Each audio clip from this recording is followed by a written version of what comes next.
Assalamualaikum warahmatullahi wabarakatuh. Selamat pagi teman-teman. Perkenalkan nama saya Waswa Rifdania dengan NIM 152190010 dari kelas D untuk mata kuliah pengantar pariwisata. Saya akan mempresentasikan tugas pertama saya yaitu Jurnal Everyday Life as a Creative Experience in Cities. Makalah ini mengacu pada penelitian berkelanjutan tentang kapasitas kota-kota besar untuk menghasilkan kawasan wisata baru saat pengunjung menemukan dan membantu menciptakan pengalaman perkotaan baru di luar jalur. Berfokus pada potensi sinergi antara beberapa pengunjung dan beberapa penduduk.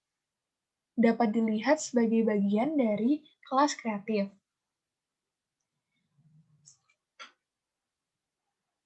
Fokus pada kehidupan sehari-hari sebagai elemen dalam daya tarik yang diberikan kota kepada wisatawan, dan pada kontribusi pengunjung untuk menciptakan kembali kota.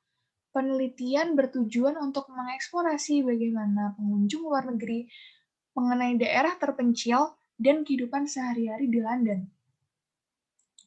Paradoks dalam pariwisata kota. Semakin banyak pariwisata akan membentuk kota, jumlah wisatawan melonjak karena proses lebih luas dan globalisasi mengakibatkan perubahan ekonomi yang telah memaksa kota-kota untuk memposisikan ulang dan menata ulang diri untuk bersaing dalam ekonomi abad ke-21. Pemandangan kota telah berubah. Proyek telah membangun kembali dan estetika tepi laut dan zona industri.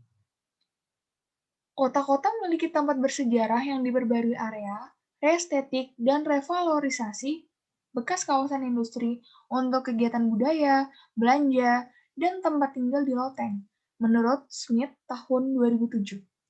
Pengalaman wisata juga harus dikelola dengan hati-hati, dan perubahan tidak boleh dibesar-besarkan.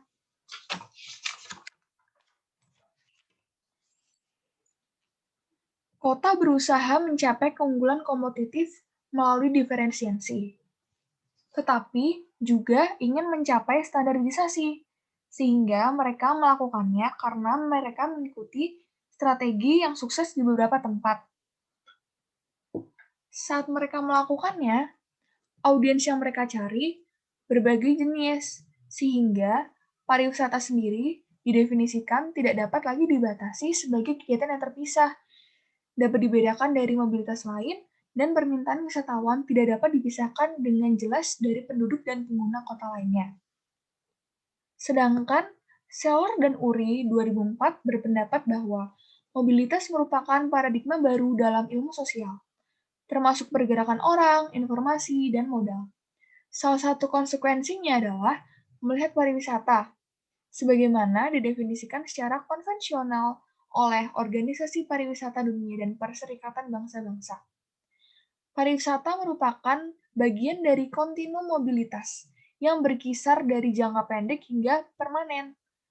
Contohnya adalah pebisnis dan profesional datang ke kota dengan penugasan sementara atau kontrak jangka pendek. Yang kedua, ada akademisi mengambil posting jangka pendek atau mengerjakan proyek penelitian. Lalu, yang terakhir ada akademisi mengambil pertunjukan artistik untuk merancang kampanye.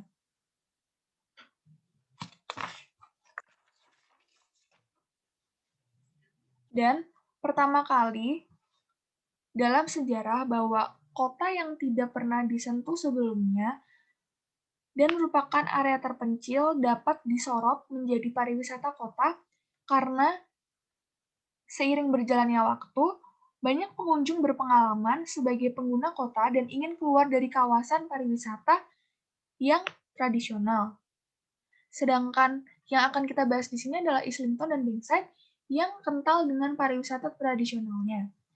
Pariwisata tradisional yang dimaksud oleh para pengunjung adalah yang kuno dan menurut mereka tidak memiliki fasilitas yang cukup. Sedangkan di Islington dan Bankside memiliki banyak fasilitas yang memenuhi mereka, tidak seperti saat di pariwisata tradisional lainnya. Lalu, pariwisata kreatif dan kehidupan sehari-hari. Pariwisata kreatif dan kehidupan sehari-hari berpendapat bahwa menjadi daripada melakukan muncul sebagai nilai pariwisata menurut Anderson Cederholm 2009. Semakin banyak orang bepergian ke kota dan kunjungan berulang menjadi semakin penting karena mereka mempengaruhi keinginan berkunjung. Pariwisata adalah proses yang mendorong pembelajaran. Pembelajaran sendiri dapat berlangsung di luar pengaturan pendidikan formal, disebut juga pembelajaran eksperiensial. Dan praktik pariwisata mendorong refleksi dan analisis pengalaman yang mendorong pembelajaran, menurut Minaert 2007. Turis yang berlama-lama di atas tatapan turis akan mengabadikan foto. Nah, media baru dan perangkat modern akan memudahkan untuk meroleh, berbagi, dan mendiskusikan gambar. Untuk pengunjung lama yang menggunakan buku panduan akan menjadikan sebagai sarana untuk menyusun pengalaman mereka tentang tempat tersebut. Praktik ini berarti bahwa mereka memiliki dan mempelajari keterampilan baru dan datang untuk melihat tempat-tempat dengan mata yang semakin terinformasi. Maksudnya adalah mata yang semakin terinformasi karena sudah disebutkan sebelumnya bahwa pengunjung lama itu sudah mendapatkan buku panduan dan mereka semakin mudah untuk mendiskusikan gambar dengan adanya media baru, yaitu seperti untuk mengabadikan foto dan dapat mendiskusikannya dengan pengunjung yang lain. Karena ini, permintaan pengunjung berulang akan berbeda dan banyak dari mereka sering berkunjung. Orang-orang yang datang ke kota untuk pertama kalinya akan melakukan kunjungan berulang menjadi semakin penting dan memengaruhi keinginan pengunjung. Atraksi yang sudah dikenal dan ikonik seperti Big Ben dan Tower of London mungkin memiliki daya tarik yang terbatas sebagai pengalaman berulang. Dan mengunjungi tempat-tempat tersebut hanya menambah sedikit modal budaya pribadi ketika mengunjunginya lagi. Dengan demikian, wisatawan yang semakin berpengalaman akan mempelajari perspektif baru, sehingga mereka memungkinkan untuk menjelajah di luar kawasan pariwisata yang diakui.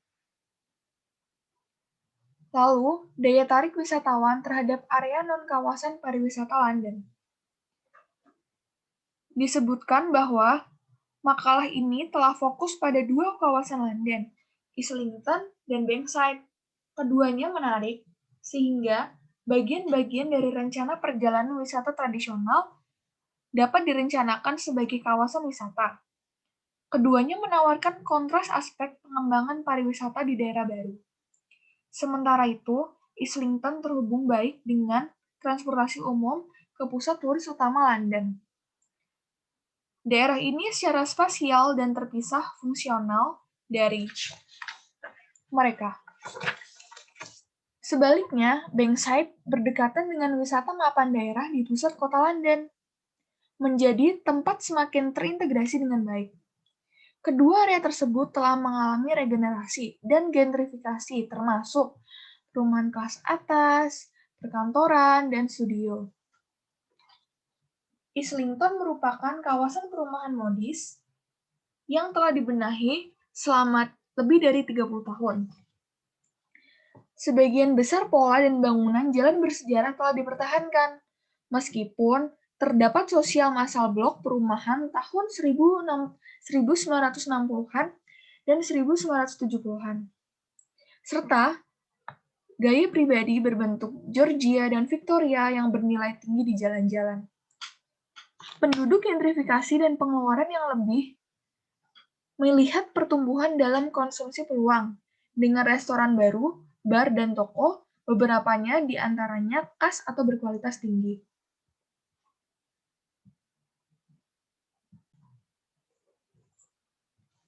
Nah, di sini Pembangunan baru di bekas bangunan industri menciptakan apartemen loteng dan pengembangan studio dengan tetap mempertahankan pola jalan yang ada dan merenovasi bangunan yang ada. Kebijakan pariwisata di Islington memiliki sejarah yang tidak seimbang, tanpa rencana pariwisata besar atau investasi di atraksi ikonik baru. Meskipun dua teater menerima dana nasional loteri yang besar untuk perbaikan, organisasi pariwisata lokal, Discover Islington, mempromosikan daerah tersebut sebagai London yang sebenarnya. Bankside mulai membangun citra dan reputasi global pada pergantian milenium. Area ini terletak di antara kawasan pariwisata yang telah lama berdiri, yaitu pusat Westminster atau South Bank dan area London Bridge, yang mencakup dua atraksi ikonik baru, Teater Globe Shakespeare dan Galeri Seni Tate Modern, yang merupakan penerima dana Lotera Nasional. Seperti Islington, pendorong utama pembangunan bukanlah pariwisata. Kawasan tersebut juga tidak dirancang sebagai kawasan pariwisata. Otoritas publik yang bertanggung jawab atas area tersebut mengatakan bahwa tujuan mereka untuk menyebarkan tekanan pembangunan komersial di seberang sungai dari tepi utara yang padat, yaitu bisa dikatakan bahwa Islington dan Bankside merupakan pelarian dari pengunjung London yang sudah sibuk bekerja atau penat dan dapat melepas lelahnya di Islington maupun Bankside. Gudang telah diubah menjadi apartemen loteng, terdapat populasi pekerja kantor yang signifikan. Beberapa di menara modern, ada konversi apartemen dan kantor yang membangun terdorongnya pembangunan. Selain itu, untuk industri kreatif termasuk arsitek dan desainer. Kedua wilayah tersebut mengakibatkan pariwisata menjadi salah satu bagian dari skema regenerasi yang lebih luas. Proses ini mendorong pengembangan kawasan dengan mendatangkan pengunjung, membantu menilai kembali, serta menciptakan minat pada apa yang sebelumnya dianggap tidak menarik. Namun, tidak ada kawasan yang dirancang sebagai kawasan pariwisata, dan penelitian yang dibahas menyelidiki daya tarik kawasan tersebut bagi pengunjung.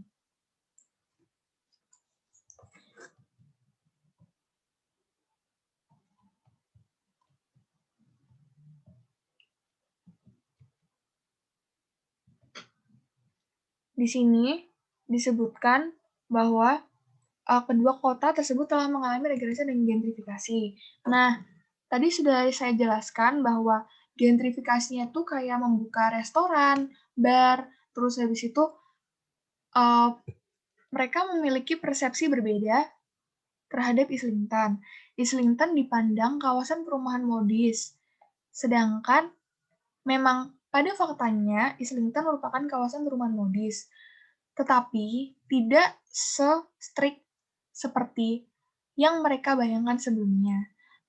Mereka mengatakan bahwa realitanya bahwa penduduk Islington dapat diajak untuk duduk santai sehingga dapat ngopi bersama. Tidak seperti yang dibayangkan dengan stereotip komunitas kelas atas. Lalu, di sini ada survei penelitian terhadap pengunjung.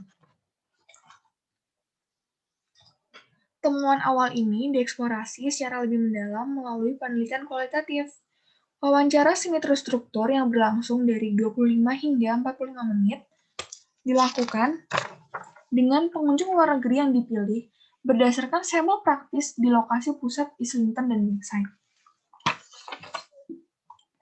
Pengunjungnya sendiri berasal dari berbagai negara, dari seluruh dunia termasuk Eropa Barat, Tengah, dan Timur, Amerika Utara dan Selatan, Australia, India, dan Afrika, tetapi wawancara dilakukan dalam bahasa Inggris.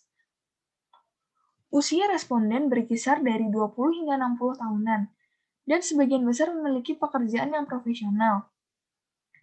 Yang pertama, para pengunjung menganggap Islington dan Bankside bukan tempat yang dirancang untuk menarik pengunjung. Mereka secara eksplisit dikontraskan dengan bagian lain London yang dilihat sebagai hotspot turis, seperti Covent Garden, Piccadilly Circus, dan Leicester Square, atau bagian daerah lain sekitar Istana Buckingham. Responden juga membandingkan zona tersebut dengan kawasan pariwisata kota lain, seperti Champs-Élysées di Paris. Kontras yang dirasakan tidak mengejutkan dalam kasus Islington, tetapi lebih tidak terduga di Bankside.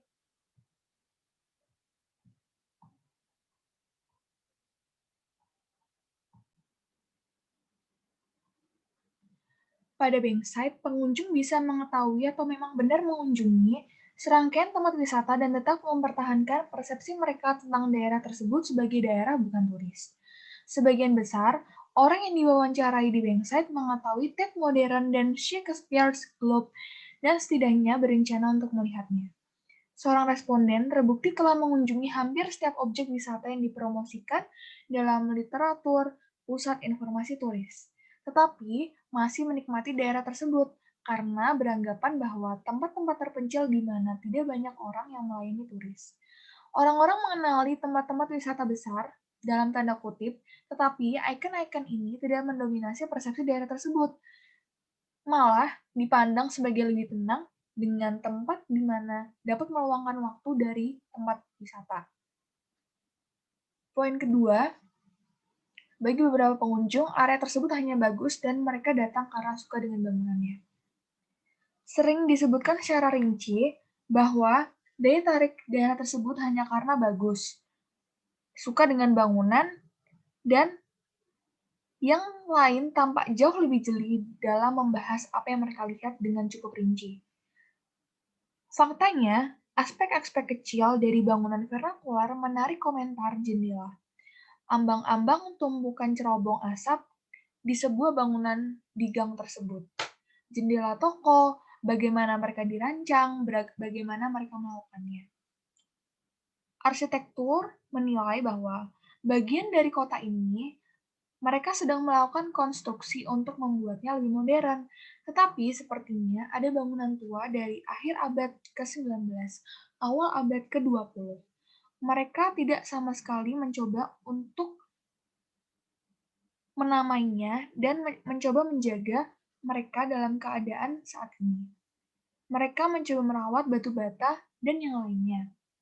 Orang-orang yang diwawancarainya melihat kualitas fisik tempat tersebut sebagai penyematan sejarah dan sifat kontemporer kota.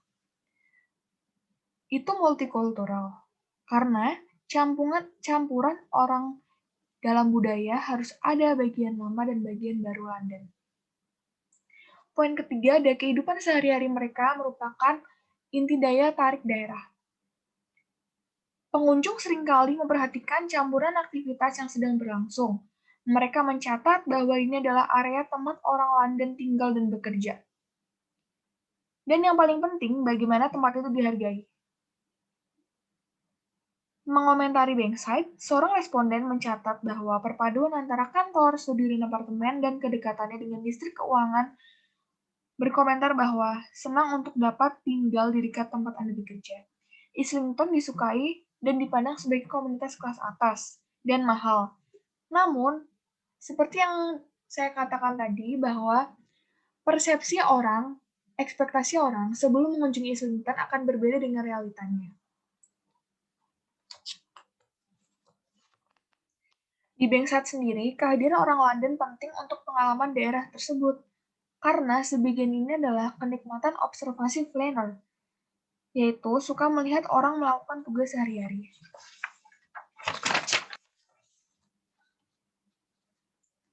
Tema pariwisata kreatif setelah penelitian.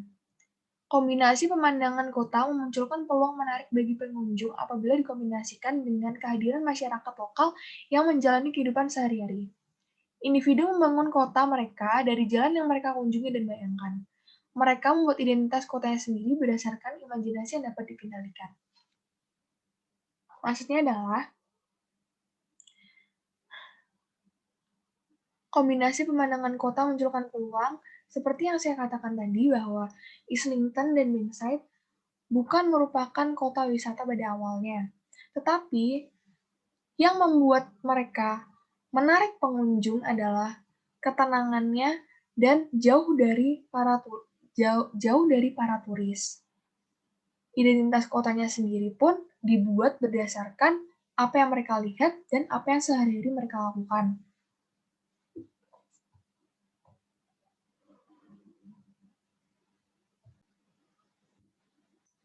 Lalu di sini saya mau menambahkan bahwa lingkungan binaan dan rasa tempat itu sangat penting. Morfologi daerah dengan pola jalan tradisional dan rumit, serta bangunan dari berbagai usia, jenis, dan gaya menarik. Dilihat sebagai ciri khas meskipun ikon baru di Bangside baru masuk. Kombinasi pemandangan kota dan peluang konsumsi yang menarik pengunjung bila dikombinasikan dengan kehadiran masyarakat lokal yang menjalani kehidupan sehari-hari. Yang kedua, daerah yang tidak didominasi oleh bangunan ikonik atau kuat sejarah ditetapkan dengan jelas rute melalui mana mereka dikonsumsi. Membebaskan pengunjung untuk membangun narasi mereka sendiri tentang area tersebut dan untuk menjelajahi dengan cara mereka sendiri, melatih imajinasi mereka sendiri untuk menjadi kreatif. Individu membangun kota ini dengan jalan yang mereka kunjungi dan yang mereka bayangkan. Representasi ini sama nyatanya dengan kota keras yang ditunjukkan pada peta. Orang-orang membuat kota yang berbeda dan mereka dapat melakukan ini di bagian manapun dari kota, tetapi lebih mudah di daerah yang tidak memasakkan mereka identitas sendiri dan membiarkan imajinasi lebih bebas dikendalikan. Yang ketiga, ada gagasan tentang London yang sebenarnya. Kota sehari-hari adalah konsep yang sulit dipahami. Bahwa penduduk London tinggal dan bekerja di kedua wilayah tersebut. Pengunjung Islington, seperti penduduk kelas menengah, menjelaskan bahwa navigasi daerah tersebut menghindari yang seringkali perubahan sosial tidak menarik, yang tidak pernah disebutkan dalam wawancara. Jika London yang sebenarnya adalah tempat sebagian besar penduduknya tinggal dan bekerja, maka hal itu tidak dapat ditemukan di Islington dan Bankside. Tetapi di daerah dalam yang tidak dibentengi dan di pinggiran kota, serta pusat pinggiran kota di luar London. Kunjungan ke pusat kota luar seperti Croydon dan Bromley terbatas. Terlepas dari pesona kemiskinan kehidupan nyata, dibuktikan dengan pertumbuhan pariwisata kumuh di negara terkembang, atau sedikit ada tanda bahwa daerah miskin London seperti Dagenham atau Aylesbury Estate di Elephant and Castle menarik pengunjung rekreasi. Mereka secara kreatif membangun London yang merupakan kota ideal yang dapat dialami di tempat-tempat yang muncul seperti pulau di lautan komersial modern London. Semakin dihomogenisasi dan dicap untuk dikonsumsi oleh pengunjung dan penduduk. Mereka menikmati tempat-tempat nyata itu dengan bentuk bangunan yang rumit, kombinasi bangunan lama dan baru, serta toko, kafe, bar yang menarik.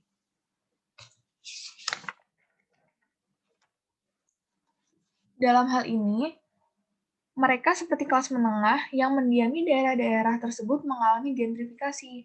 Mereka juga mengalami dan melatih kreativitas serta menafsirkan tempat itu untuk membangun pengalaman yang menarik, yang dikatakan oleh Butler tahun 2003. Kesimpulannya ada 3, fokus pada potensi sinergi antara beberapa pengunjung dan beberapa penduduk. Maksudnya adalah, perubahan ini juga menciptakan peluang untuk bereaksi terhadap komodifikasi tersebut. Pengunjung dapat menegosiasi jalur baru dan interpretasi baru dalam kota untuk pertukaran kreatif dan tempatnya, sejarah, bentuk perkotaan, dan kehidupan sehari-hari. Upaya untuk mencapai kekasan dapat mengarah pada standarisasi dan pembuat kebijakan mengikuti strategi pariwisata yang sudah dikenal, upaya konvensionalnya untuk membedakan wisatawan dari penduduk dalam hal waktu dan jarak. Lebih baik berpikir dalam kerangka serangkaian pengguna kota dengan serangkaian tuntutan, perilaku, dan praktik yang mencerminkan pendapatan, kekuasaan, dan preferensi perkotaan mereka yang sangat berbeda. Tuntutan konsumsi tersebut mengakibatkan perilaku beberapa pengunjung akan tumpang tindih dengan beberapa penduduk yang akan membantu kota. Yang kedua ada persepsi dan praktik pengunjung daerah, yaitu mereka menggunakan area terpencil dengan cara yang kreatif, membangun narasi mereka sendiri, menikmati pemandangan sehari-hari yang bisa tampak lebih luar biasa dari ikon spektakuler yang direncanakan untuk konsumsi turis atau bangunan warisan yang sudah akrab dari gambar media yang tak terhitung jumlahnya. Kekerasan sehari-hari memberikan cara yang potensial bagi kota-kota untuk bersaing melalui diferensiasi dan untuk menghindari biaya tinggi yang ditimbulkan oleh atraksi dan acara tersebut. Yang terakhir ada kekerasan sehari-hari pada area terpencil, yaitu mengidentifikasi daya tarik kawasan baru memunculkan dilema baru. Promosi dan pemasaran kota tidak ada habisnya. Dan pada akhirnya adalah penelitian diperlukan untuk meningkatkan pemahaman kita tentang bagaimana pengunjung menggunakan area kota di luar kawasan pariwisata yang diakui, dan bagaimana pengalaman ini berinteraksi dengan dinamika perkembangan mereka. Sekian presentasi dari saya, kurang lebihnya mohon maaf. Wassalamualaikum warahmatullahi wabarakatuh.